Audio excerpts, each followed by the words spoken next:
pedir para a irmã Paula estar orando em nome de Jesus. Ó Senhor Jesus, estamos aqui, ó Pai, nessa noite reunidos, ó Deus, nesse primeiro domingo do ano, ó Pai, para glorificar o Teu nome, porque como foi já dito aqui, Ebenezer, Senhor, até aqui o Senhor nos ajudou. Obrigada, Pai, porque nós sabemos que o Deus que nós cremos, Senhor, Ele não dorme, Ele não cochila, Senhor, Ele não deixa vacilar os nossos pés, ó Pai, e ainda que os caminhos sejam tortuosos, ó Pai, o Senhor vai limpando para que os Teus filhos caminhem em pastos verdejantes, Pai querido. Obrigada, Senhor, porque somos Tua ovelha e o Senhor é o nosso pastor, ó Pai. Que a cada dia os nossos ouvidos estejam inclinados para a Tua voz, ó Pai, para que quando o lobo, Senhor, tentar nos confundir, ó Deus, nós venha ser abafado, Senhor, pela Tua voz e que nós venhamos seguir os Teus caminhos, Pai, dia após dia, Pai. Obrigada, Senhor, porque o ano de 2020 não foi fácil, Senhor, para nenhuma pessoa, Pai.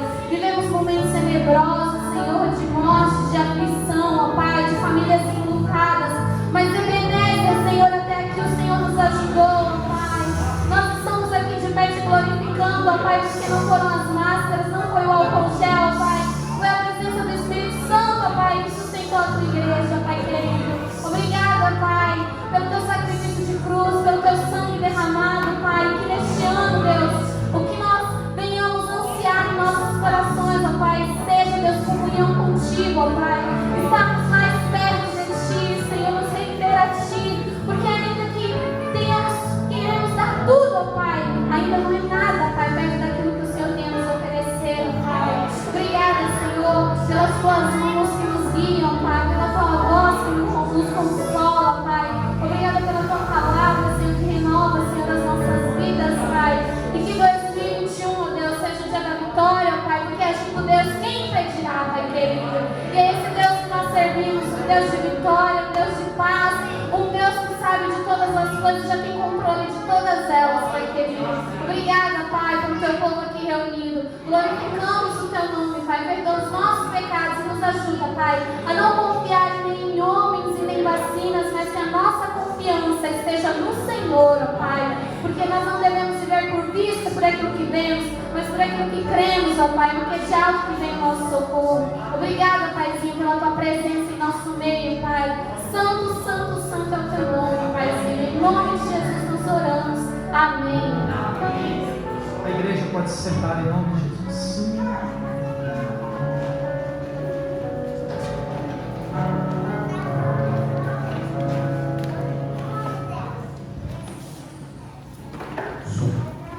Mais uma vez eu cumprimento os irmãos na graça e a paz do Senhor Jesus, amém? Vamos iniciar fazendo mais uma oração. Curva em sua cabeça. Obrigado, Jesus, por esse momento. Te agradecendo, Senhor, por ter um lugar consagrado para glorificar o Teu nome. Obrigado, Jesus, porque a Tua palavra diz: aonde está 2 ou 3 reunidos no Teu nome, ali o Senhor estaria presente. E nós temos certeza de que o Senhor está aqui conosco. Obrigado, Jesus, por tão grande privilégio de poder meditar na Tua palavra, aprender sobre os Teus ricos conselhos. E nós pedimos, Pai, que o Espírito Santo nos faça compreender a Tua palavra e que a luz, Pai, da Tua palavra, Pai, venhamos sair daqui cheios, Pai, da Tua presença. Obrigado por tudo, Pai. Nos conduza, Pai, e que seja eu, meu Pai, nessa noite, boca de Deus, e que a Tua palavra seja ministrada e que eu seja um canal de bênção, Pai, para todo aquele que aqui está e aquele que irá assistir esse vídeo. Abençoa-nos, Pai, com a Tua presença, que eu oro e te agradeço em nome de Jesus. Amém. Meus irmãos, eu convido os irmãos a abrirem suas Bíblias lá em Lucas capítulo 23. Lucas capítulo 23, versículo 34, 43 e 46. Lucas 23, versículo 34, versículo 43 e o versículo 46. 34, 43 e 46. Versículo 34 diz assim: e dizia Jesus: Pai, perdoa-lhes, porque não sabem o que fazem. Versículo 43. E disse-lhes Jesus: em verdade te digo, que hoje estarás comigo no paraíso. E o versículo 46 diz assim: e chamando Jesus com grande voz, e clamando Jesus com grande voz, disse: Pai, nas tuas mãos entrego o meu espírito. E havendo dito isto, expirou. Até aí. Podem se assentar. E, irmãos, por que eu trouxe esse texto e eu conversei com Jesus e eu achei justo iniciar o primeiro domingo do ano falando sobre Jesus. E mais ainda, eu achei muito legal e pertinente falar desse texto, iniciar o ano falando do que Jesus fez por nós. E eu pensei, e em meio ao momento que o mundo está vivendo, todos nós estamos aguardando um discurso sobre o resultado de um certo problema que nós estamos vivendo. E eu pensei, e por que não falar do maior discurso da humanidade? E o maior discurso da humanidade, que a humanidade já teve, é exatamente o discurso de Jesus feito lá na cruz, após a sua ressurreição. E ligando isso com o início do ano, primeiro domingo, começar o ano falando de Jesus, eu pensei em falar sobre o maior discurso de todos os tempos. E aí eu trouxe aqui esse texto de Lucas capítulo 23, e esses 3 textos retratam aqui para nós as palavras de Jesus, ao menos 3 palavras de Jesus proferidas ali na cruz. E eu queria pensar com os irmãos hoje sobre o maior discurso feito até hoje. E nós precisamos exatamente saber que discurso é esse. Nós, como cristãos, precisamos saber que discurso é esse. Mas antes de entrarmos aqui precisamente no discurso a ser preciso, é importante nós analisarmos aqui o cenário um pouquinho antes do discurso. Quem fez o discurso foi Jesus, mas nós precisamos analisar o cenário um pouquinho antes ali de Jesus ter chegado a ter falado exatamente aquilo que ele falou na cruz. E a Bíblia, ela chega a dizer que Jesus, ele se humilhou de um certo ponto, ele se humilhou à morte de cruz. Isso aqui é a título de introdução, só para os irmãos entenderem que Jesus se humilhou a um certo ponto até a morte e morte de cruz. Mergulhando um pouco mais aqui no cenário, um pouco antes ali de Jesus ter proferido esse discurso, nós vamos olhar que Jesus, na quinta-feira, no cenáculo, ali celebrando a Páscoa, ele estava com seus discípulos, ele tinha, naquele momento ali, ele e seus discípulos, ali tinha um cordeiro, que era o próprio Jesus, tinha um vinho, tinha, o que mais? Tinha o fermento, tinha o pão. E naquele momento que Jesus está reunido ali na quinta-feira, celebrando a Páscoa ali com os discípulos reunidos, os discípulos sentados ali, eles começam a comentar entre eles quem seria o maior dos discípulos.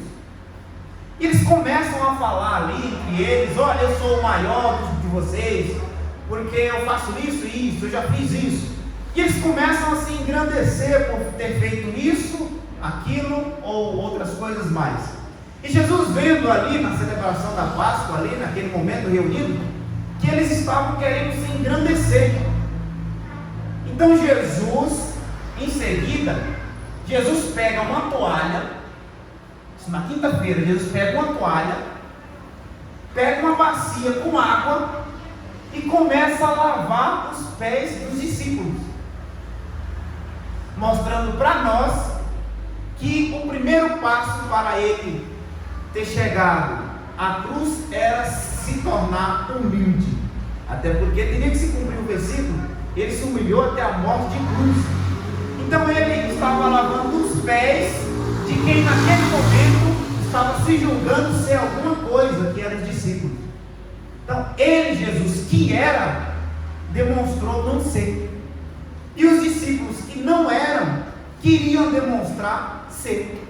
Então Jesus pega aquela toalha, a água, e começa a lavar os pés dos discípulos. Isso na quinta-feira. Depois ali que Jesus está no cenáculo, Jesus ele vai para o Getsemane, e nós conhecemos bem a história do Getsemane. Jesus vai no Getsemane, e no Getsemane nós vamos encontrar ali choro, sangue, nós vamos encontrar submissão à vontade de Deus, mas também nós vamos encontrar consolo e vitória. Tudo isso no Getsemane. E do Getsemane, Jesus ele é levado ao Sinédrio. Do Getsemane, Jesus é levado ao Sinédrio. E no Sinédrio, nós vamos ver que muitas pessoas, muitas testemunhas ali, falsas, elas acusam Jesus de 2 crimes que Jesus não cometeu. E todo cristão precisa saber que acusações, 2 acusações são essas. Então Jesus ali ele estava sendo acusado de blasfêmia contra Deus, por aquele povo. O povo estava dizendo que Jesus estava blasfemando contra Deus. E o segundo crime que o povo imputou em Jesus é que o povo dizia que Jesus tinha conspirado contra César. E aquele povo estava pedindo a crucificação de Jesus por esses 2 crimes, havendo dito que Jesus tinha cometido. Isso no Sinédrio. Do Sinédrio, Jesus é levado ao pretório romano, e ali Jesus enfrenta uma condenação injusta. Tem ali o juiz, e aquele juiz ele vai julgá-lo sabendo que Jesus é inocente. A Bíblia mostra isso para nós, que Jesus foi julgado, e quem o julgou sabia que ele era inocente. E quando Jesus é julgado, aquele homem a quem julgou Jesus, ele traiu a sua própria consciência. E na noite de ontem eu fui verificar assim, quando eu cheguei em casa, um pouco sobre consciência. E nós podemos sim, de fato, ser julgados pela consciência. E eu me dedicar exatamente com esse texto aqui, desse homem chamado Pilatos, né? Que ele julgou Jesus, consciente de que Jesus era inocente. E realmente eu cheguei à conclusão de que nós podemos ser julgados pela nossa consciência. Isso eu aprendi ontem, à noite. No entanto, toda aquela revelação bíblica que nós sabemos de que Jesus é o Cordeiro de Deus, aquele que tira o pecado do mundo, que foi profetizado desde Gênesis, isso começa a ter mais nitidez exatamente quando nós olhamos aqui esses passos da crucificação de Jesus, cumprindo exatamente o que outros profetas já haviam falado, exatamente como já foi pregado aqui, sobre Isaías falou, mais ou menos 400 anos antes da vinda de Jesus, e aqui começa a se cumprir o propósito e o plano de Deus para nós, seres humanos, a fim de nos redimir, nos levar à redenção. Isso tudo a título de introdução, para nós entendermos o porquê do maior discurso da humanidade.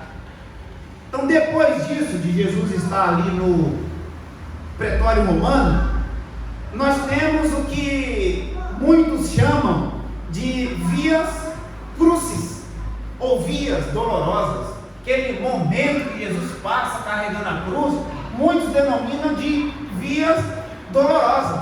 Jesus carrega a cruz, muitos zombam, cospem nele, aquele sofrimento todo. E Jesus passa por essa via dolorosa. Muito sofrimento. E as mulheres até choraram. E Jesus olhou para elas e falou: olha, não chorem por mim, chorem por vocês e pelos seus filhos. Jesus sabia que tudo aquilo estava no plano de Deus, e ele teria que cumprir com o cálice. E nós estamos aqui caminhando para descobrir o porquê do maior discurso da humanidade. E é então que Jesus é levado ao Calvário. Nós sabemos disso, em Mateus, Lucas, Marcos, fala disso do Calvário. Quando Jesus se encontra ali no Calvário, diz as Escrituras que na sexta-feira, a Bíblia deixa claro, sexta-feira, às 9 horas da manhã, Jesus é crucificado. Isso é um dado muito importante, que nós precisamos saber exatamente o momento em que ele foi crucificado. Então Jesus é colocado ali na cruz, suspenso, e no centro da cruz ali, Jesus estava. Ao lado esquerdo havia um homem que a Bíblia o denomina de ladrão. À direita havia outro homem que a Bíblia também o denomina de ladrão. Então à esquerda e à direita havia 2 ladrões.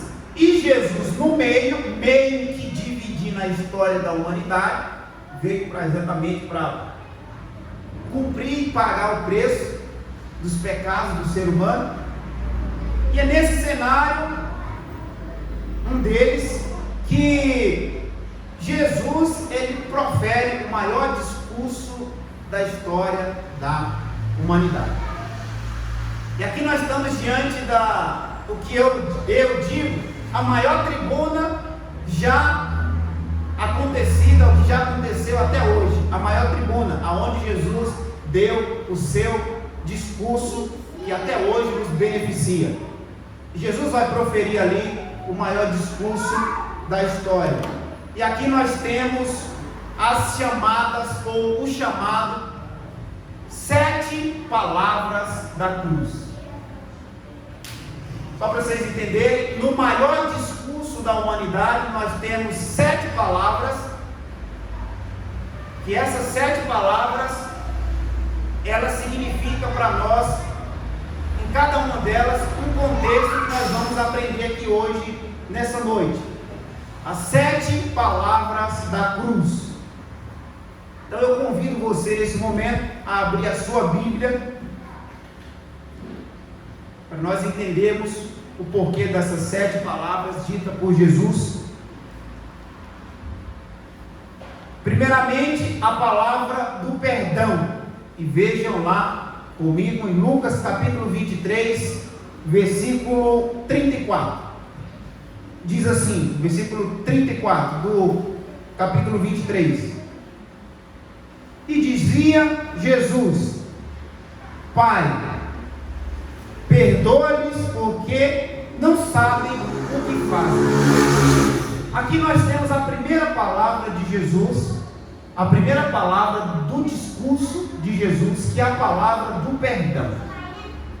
Então Jesus, no momento mais difícil da vida dele, ele poderia proferir qualquer outra palavra. A primeira palavra dele é a palavra do perdão. Que interessante, né? Palavra do perdão. E notem vocês que Jesus, na noite anterior, na quinta-feira, ele já sofria. Na noite anterior ele já havia passado muitas dores, muito sofrimento. E quem aqui já assistiu aquele filme do Mel Gibson sabe exatamente, mais ou menos, qual foi o sofrimento de Jesus lá na cruz. Aquele filme retrata mais ou menos o que Jesus passou lá na cruz. E Jesus, por passar por todo esse sofrimento lá na cruz, Jesus sofreu muito para nós termos o perdão que nós temos hoje. Perdão esse que é de graça. É de graça esse perdão. Até porque diz Hebreus, né, pela graça somos salvos por meio da fé em Cristo Jesus. E não é pelas obras, para que ninguém se glorie. Então na cruz, Jesus teve dores, teve sede, Jesus teve cãibra nas pernas, Jesus passava também ali teve um momento que zombaram Jesus, então ele foi zombado ali na cruz. Teve um momento que as pessoas, a Bíblia relata isso, as pessoas falaram: desce daí, você não é o Filho de Deus, desça daí, você não é poderoso, desça daí. E Jesus, ouvindo tudo aquilo, tendo todo o poder à sua disposição, ao invés de condenar aquelas pessoas que estavam zombando dele, ele profere a sua primeira palavra, que é a palavra de perdão. Jesus era paciente, Jesus tinha calma, Jesus exercia os frutos do Espírito Santo, que a Bíblia diz que nós temos que exercer. É difícil, mas a Bíblia manda que nós tenha esse exercício dos frutos do Espírito Santo. E aqui eu destaco, com base nessa palavra do perdão, primeira palavra proferida por Jesus, eu destaco 3 coisas. Primeira delas, que Jesus, ele não paga o mal com o mal. Jesus sempre paga o mal com o bem. Fizeram o mal para ele, Jesus foi lá e os perdoou. Com a gente é diferente. A gente chega na posição e às vezes está assistindo uma televisão, algo do tipo, e acontece algo cruel, e você se coloca no lugar daquela pessoa. Se fosse eu fazia assim, assim, assim, assado. Se fosse meu filho, eu faria assim, assim, assado. E Jesus, vendo isso, ele pagou o mal com o bem. A primeira lição que nós aprendemos aqui com a primeira palavra de Jesus: pagar o mal com o bem. Segunda lição: ele pede ao Pai perdão a quem tramou a sua própria morte. Se nós pegarmos a oração de Jesus, nós vamos ver que Jesus fala: Pai, perdoa-lhes. Nós lemos aqui: eles não sabem o que fazem. Jesus aqui está perdoando quem tramou a morte dele. E ele pede perdão, enquanto nós pediríamos outra coisa, e ele pediu perdão. E o que nós temos que fazer hoje? Sempre apresentar a vida de todo aquele que quer nos ver de uma forma ruim nas mãos de Deus. Apresentar a Deus, exemplo de Jesus. Terceira lição sobre a palavra perdão proferida por Jesus. Jesus, ele disse que o perdão teria que ser aplicado por Deus a quem tramou aquilo, mas ele também atenuou a pena daqueles 2 ladrões que estavam na cruz. Ele atenuou a pena. E se nós entendemos um pouco hoje do que é as leis penais, nós sabemos que atenuar a pena é mais ou menos o que nós vemos na televisão todo dia, do indulto. É mais ou menos uma delação premiada, mais ou menos isso. Então Jesus atenua a pena daqueles homens que estavam ao lado dele. E isso é maravilhoso de se saber. Por quê? Porque Jesus já demonstrou desde a cruz que ele veio nos defender. Ele veio nos defender. Mateus diz que os 2 ladrões, os 2 que estavam ali, zombavam de Jesus. Eles zombaram de Jesus. O livro de Mateus vai dizer isso, lá na parte da crucificação. Mateus capítulo 24 vai dizer mais ou menos isso, que os 2 ladrões, eles zombavam de Jesus. Aí eu pergunto: o que levou a um dos ladrões pedir perdão a Jesus e fazer com que Jesus lembrasse dele. Alguma coisa aconteceu ali para aquele ladrão pedir para Jesus lembrar dele quando Jesus chegasse no céu.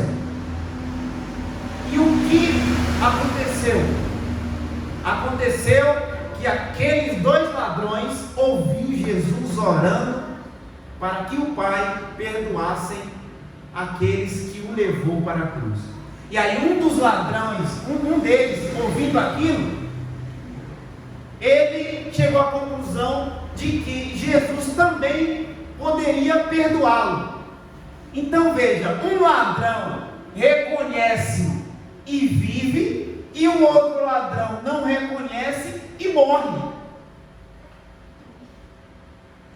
E aí Jesus fala aqui no capítulo 23, versículo 46, o seguinte, o versículo 43 do capítulo 23, e disse-lhe Jesus: em verdade eu te digo, que hoje mesmo estará comigo no paraíso. Outro fato interessante aqui desse momento é que a Bíblia, ela não dá sequência na vida dos dois ladrões. Se eles foram sepultados, se tiraram eles da cruz, a Bíblia não dá sequência na vida deles. A Bíblia dá sequência somente na vida de Jesus, mostrando para nós que a vida de Jesus é o que é mais importante para nós. Jesus, como Cordeiro de Deus, a Bíblia enfatiza somente nele. Se nós pegarmos os próximos capítulos, a Bíblia não fala dos dois ladrões, só fala aqui.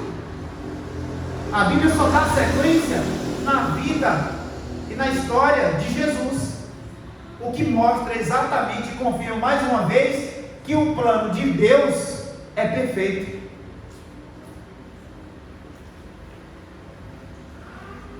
E aquele homem ali, ele reconhece que Jesus é inocente e também reconhece que ele é culpado.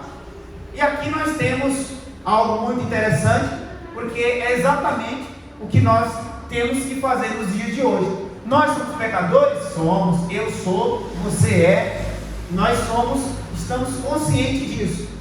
E o que nós temos que fazer? Reconhecer que Jesus nos purifica de todo pecado. Quem estava aqui na mensagem do irmão Marcos, na mensagem anterior, sabe que o sangue de Jesus nos purifica de todo pecado. E é exatamente nesse momento que Jesus sai em defesa dele. De quem? Desse ladrão que o reconhece como seu único e suficiente Salvador. Jesus ali profere a segunda palavra da cruz, que é a palavra da salvação. Então, quando Jesus fala que hoje mesmo tu estarás comigo no paraíso, nós temos aqui a segunda palavra de Jesus, que é a palavra da salvação. Jesus salvou aquele homem exatamente naquele momento. Exatamente naquele momento. E aqui nós podemos destacar outras 3 verdades sobre a palavra salvação. Primeira verdade, que a salvação ela é pela graça. Se aqueles ladrões tivessem que ser salvos por meio do que eles fizeram, eles não iam ser salvos. Então você quer um exemplo do que é Hebreus 2:8? Nós somos salvos por meio da graça. Quer um exemplo? Aquele ladrão na cruz. Não é por obras, porque se fosse, aquele ladrão não ia ser salvo. Então, primeira lição sobre a salvação. A salvação, ela é pela graça de Jesus.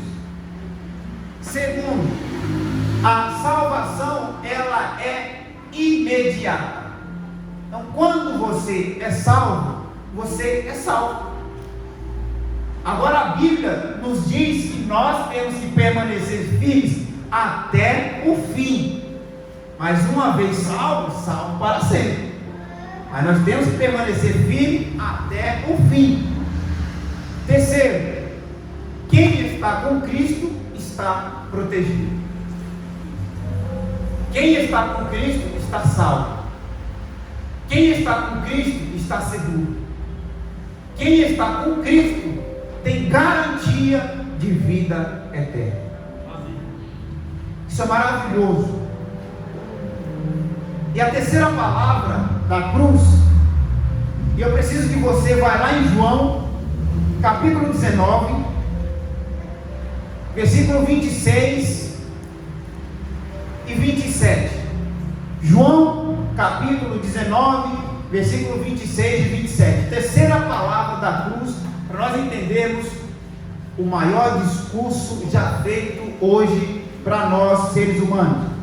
Versículo 26 de João, capítulo 19. Ora, Jesus, vendo ali sua mãe, e o que o discípulo a quem ele amava estava presente, disse à sua mãe: mulher, eis aí o teu filho. Depois disse ao discípulo: eis aí a tua mãe. E desde aquela hora o discípulo a recebeu em sua casa. A terceira palavra da cruz é a palavra do cuidado. Jesus na cruz, ele teve cuidado com a sua mãe. É muito provável aqui que no momento em que Jesus estava sendo crucificado, seu pai, José, ele já havia morrido, ou já estava morto. E os seus irmãos, a Bíblia diz que só passaram a crer em Jesus depois da sua morte e da sua ressurreição. Então veja, enquanto Jesus estava vivo, os irmãos de Jesus não acreditavam nele. Não acreditavam nele. Quem eram os irmãos de Jesus? Era Tiago, era Judas e José. Eram os irmãos de Jesus, filho de Maria. E por que Jesus pede para o discípulo amado cuidar da sua mãe? Porque Jesus está deixando aqui um princípio para nós. Jesus se preocupava com a sua família. A sua mãe era muito importante para ele. Jesus se preocupava muito com ela, com quem ela ia ficar, quem ia cuidar dela. E Jesus, por reconhecer que João era seu discípulo amado, ele diz: cuide da minha mãe daqui em diante. O interessante é que Jesus não manda os seus irmãos cuidar da mãe dele. Por quê? Porque os irmãos de Jesus não acreditavam nele. Então Jesus manda uma pessoa que ele confia cuidar da mãe dele, porque ele queria que a mãe dele estivesse segura. E qual é o princípio? O princípio é que Jesus aqui está nos ensinando a palavra do cuidado. Nós temos que ter cuidado. E a palavra de perdão é uma palavra que nós temos que ter. A palavra da salvação, essa também nós temos em Cristo Jesus. E a palavra do cuidado nós temos que exercer com o próximo, com quem nós o amamos. E Jesus está dizendo exatamente isso: a quem você ama, você tem que cuidar. Você tem que cuidar. E isso é maravilhoso, por quê? Porque Jesus, ele sempre quer ver o seu povo seguro e bem cuidado. E a Bíblia chega a relatar que nós somos a menina dos olhos de Deus. Olha quão importante nós somos, a menina dos olhos de Deus. A pergunta é: vocês acham que Jesus cuida de nós? Claro que sim. Tem até uma música que diz: Deus cuida de mim, debaixo de suas asas, Deus cuida de mim. Então veja bem, Jesus, além de nos proteger, nos salvar, nos perdoar, ele ainda nos cuida.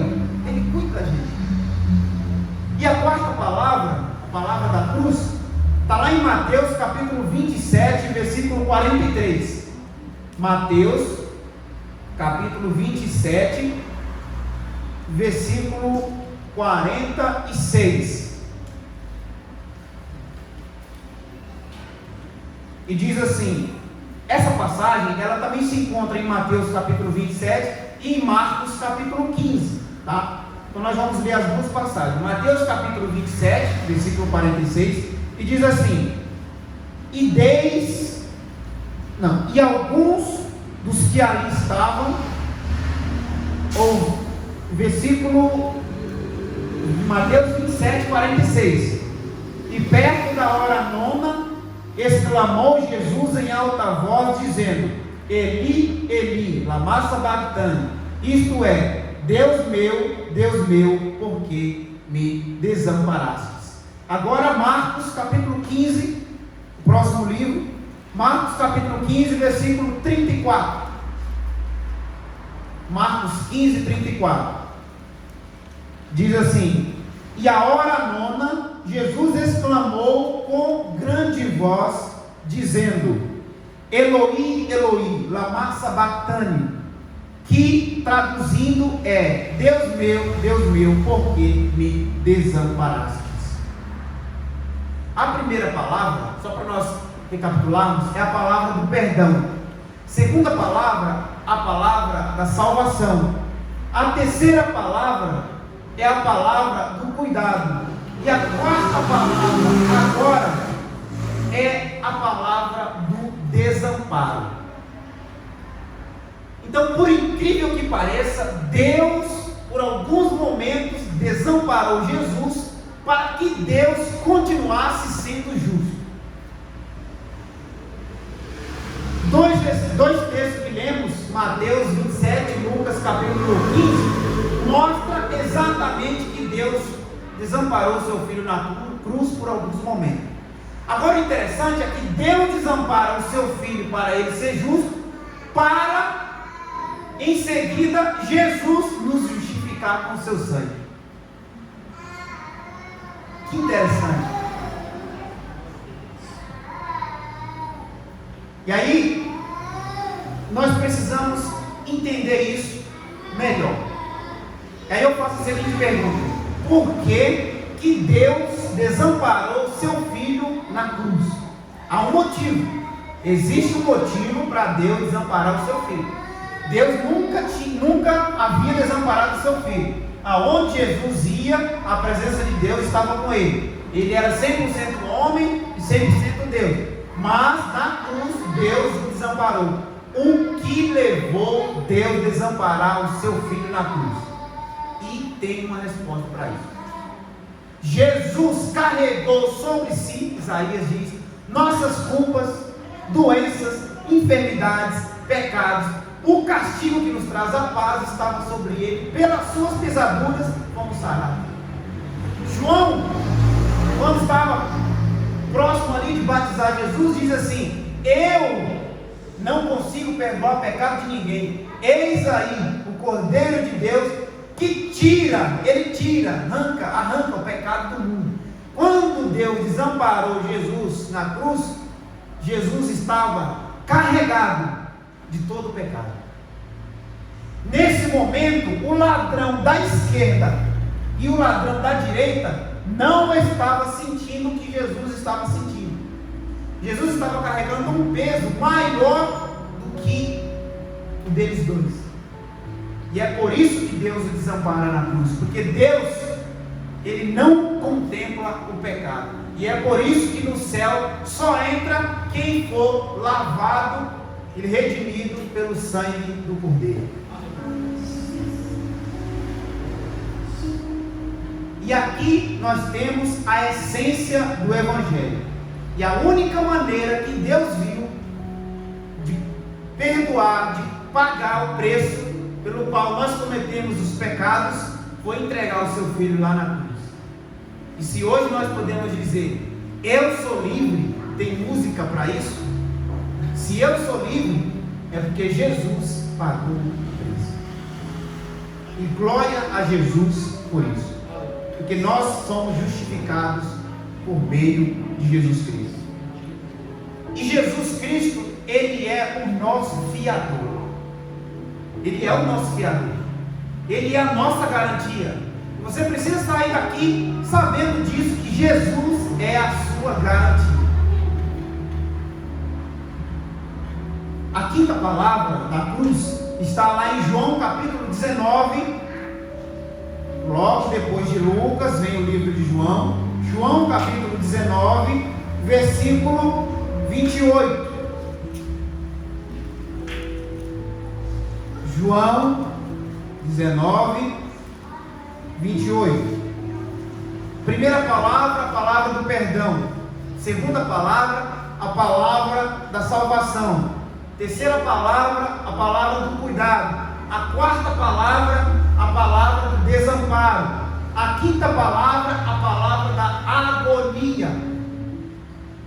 João capítulo 19, versículo 28. Acompanhe comigo. Depois, sabendo Jesus que já todas as coisas estavam terminadas, para que as Escrituras se cumprissem, disse: tenho sede. Quinta palavra é a palavra da agonia. Jesus disse: eu tenho sede. E aqui Jesus revela para mim e para você que Ele era um ser humano. Ele era um ser humano. Ele tinha sede. O ser humano tem sede. Revela para nós que verdadeiramente Ele era homem. E Ele tinha sede, teve sede. E o que eu acho interessante aqui é que quando Jesus teve sede, pegaram uma esponja com vinagre e colocaram na boca de Jesus para o torturar mais ainda, porque vinagre ataca mais ainda a sede. Então eles não estavam preocupados em saciar a sede de Jesus. Eles pegaram aquela esponja com vinagre para atacar mais ainda a sede de Jesus, para o torturar mais ainda. Agora, o contrário disso é que Jesus lá no poço, chegou aquela mulher e ele disse: olha mulher, eu não quero essa água, se você soubesse, eu sou a fonte de água viva. Mas Jesus estava se referindo à vida espiritual, não àquela água física. Mas aqui nesse momento na cruz, Jesus realmente teve sede. E quando alguém teve a oportunidade de dar água para ele, deram vinagre para o torturar mais ainda, o que mostra para nós que Jesus sofreu amargamente. Agora imagina comigo, você com sede, a sua língua colando no céu da boca, louco para beber água, cãibra, dores, e quando você tem desejo, ainda te engana. Imagina aí um pouquinho do sofrimento de Jesus, para você entender o preço da paz que nós temos hoje. Só uma rápida reflexão.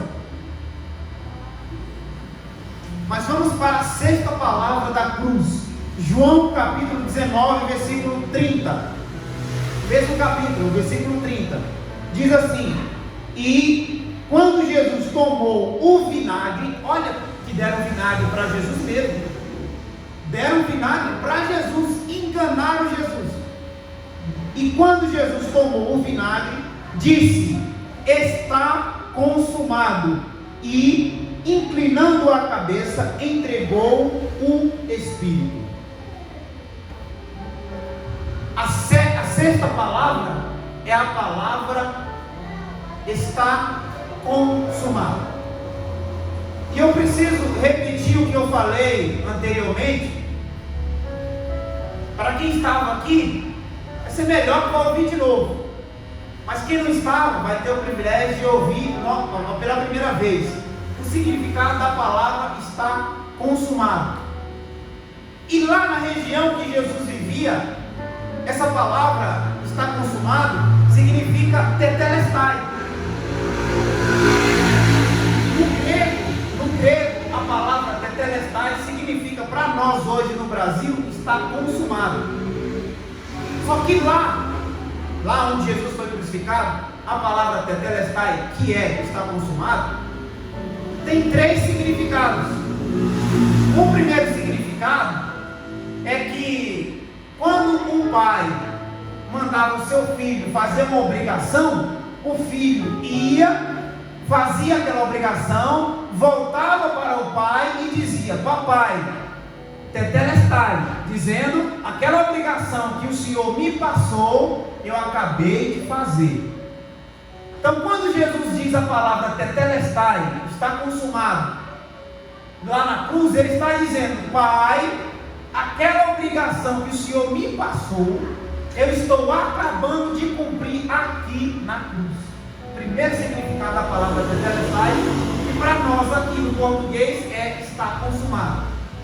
Segundo significado da palavra tetelestai é que na época, quando você comprava alguma coisa em algum mercado, em alguma venda para fins comerciais, você comprava alguma coisa no mercado e ao invés de te darem uma nota fiscal, te davam um papel com um carimbo tetelestai. Essa compra que você comprou está paga. Então você saía do mercado, não com a nota fiscal, e sim com um carimbo com a palavra tetelestai. Sim, você comprou e pagou, mostrando para nós que os nossos pecados Jesus também pagou lá na cruz. Terceiro significado dessa palavra tetelestai, que no português significa estar consumado, é que na região, na época, quando se comprava uma propriedade, isso para fins imobiliários, você comprava um terreno e a escritura do terreno era um papel com a palavra tetelestai: o terreno que você comprou está pago. E o que Jesus quer dizer com isso? Que a nova Jerusalém, cidade santa, cidade que ele está preparando para nós morarmos lá, já está pago. Tetelestai, está consumado. Então no grego essa palavra está consumado é tetelestai. E lá tem 3 significados: o pai, obrigação para com o filho; a nota fiscal quando você compra alguma coisa no mercado; ou para fins imobiliários, quando você compra uma propriedade.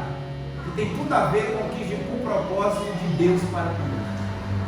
Obrigação de Jesus pagar pelos nossos preços. Obrigação não, Jesus pagou o preço pelos nossos pecados. Cumprir com a obrigação, pai. Eles não podiam fazer, eu fiz. O terreno está pago e a salvação nós temos por meio de Jesus. E é maravilhoso sabermos disso, porque lembra que eu iniciei falando? Eu faço questão de no primeiro domingo falarmos do que Jesus fez por nós. E nós precisamos iniciar sabendo o que Jesus fez por nós. E depois que você estiver consciente disso, você estará seguro e nenhum mal chegará à tua tenda. Você sabe quem está com você.